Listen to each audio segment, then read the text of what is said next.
c'était il y a bien longtemps, quand les vaches volaient haut dans le ciel et quand les tabourets sautaient de branche en branche. Mais déjà, en ce temps-là, les écoles se fermaient dans les villages de plus en plus. Victor, il n'a qu'une seule fille, une fille d'une dizaine d'années. Et cette fille-là, son école a fermé et Victor, il a décidé que ce n'était pas admissible de ne même pas avoir une école dans le village. Il a changé de village. Il achète une maison neuve, enfin, une nouvelle maison parce qu'elle est loin d'être neuve. Et cette maison, elle est très plaisante. Il l'a visitée à plusieurs reprises, il a discuté le prix longtemps. Et une fois que le prix est discuté, il s'installe, sa fille, son épouse, le grand-père aussi, tout le monde s'installe dans la maison. Et Victor, c'est pas qu'il est mauvais caractère, mais quand même il y a des choses qui ne vont pas. Et Victor fait toute la maison, il dit oui c'est bien, mais là il y a une fissure, et les défauts de la maison, il les voit maintenant. Et puis il descend à la cave, c'est même pas tout vidé ici. Qu'est-ce que c'est que ça? Ils ont laissé un tonneau. A-t-on idée de laisser des choses dans une maison quand on la vend? Alors il regarde dans le tonneau.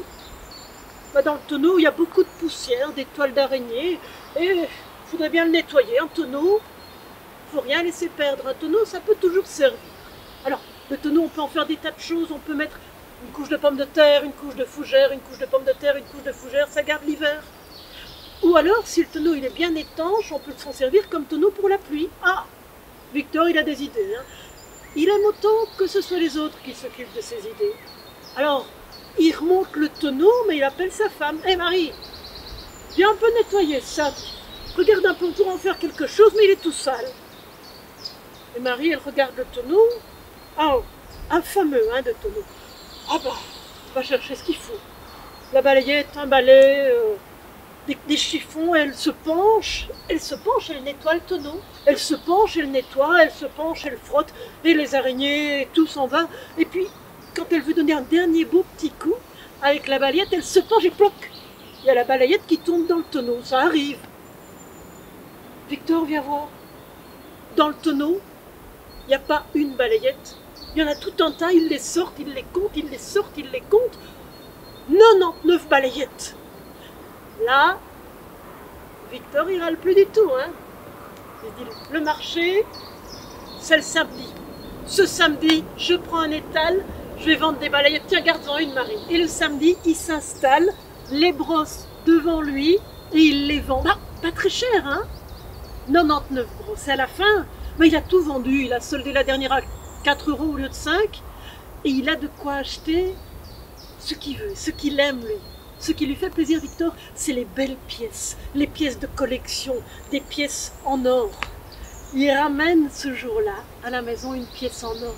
Marie, viens voir, celle-là, je ne l'avais pas encore, regarde. Elle prend la pièce et pour mieux voir, elle va près de la fenêtre. Elle va près de la fenêtre, mais devant la fenêtre, il y a le tonneau. Alors elle se penche par-dessus le tonneau, elle regarde la pièce et en reculant, son coude heurte le tonneau, la pièce tombe dedans. Qu'est-ce que vous pensez qu'il arrive? 99 pièces d'or. Alors là, Marie se penche, elle les sort, et Victor, tu crois que ça marcherait encore? Il n'y a qu'à essayer. Ils sortent les 99 pièces d'or et puis ils en mettent une. Et puis ils sortent les 99 pièces d'or, ils en mettent une. Mais vous savez, les gens, les adultes, comme vous et moi, les adultes, il y a toujours un souci. Ils ont mal partout après un peu de temps. Alors, ils se penchent, oui, et puis ils sortent les pièces. Mais après 1 heure de ce travail, Victor et Marie se regardent. Hé, grand-père, viens un peu aider. Le grand-père vient aider. Il dit, moi, faut même pas espérer, je saurais pas me pencher. Et puis il regarde la petite, viens un peu. Tiens, toi qui es souple, viens un peu, penche-toi. Attrape les pièces, et puis tu nous les passes. Elle adore ça, c'est amusant en plus. Elle est dégourdie, elle aime bien grimper aux arbres, elle aime bien faire de la balançoire. Alors elle se penche, elle se met bien en appui sur le bord du tonneau, et puis elle attrape les pièces, elle les passe à ses parents. Et puis elle fait un peu la sotte, elle attrape les pièces, et puis à un moment donné, elle glisse, elle tombe dans le tonneau, et le tonneau explose d'un seul coup. 99 filles du même âge, toutes pareilles, toutes Puis, j'ai pas fait exprès. Alors, ben, à tout malheur, une chose est bonne. Ils avaient assez de pièces dehors que pour agrandir la maison. Et cette année-là, ils étaient au moins sûrs que l'école du village, elle n'allait pas fermer. Ça s'est passé comme ça, pas autrement.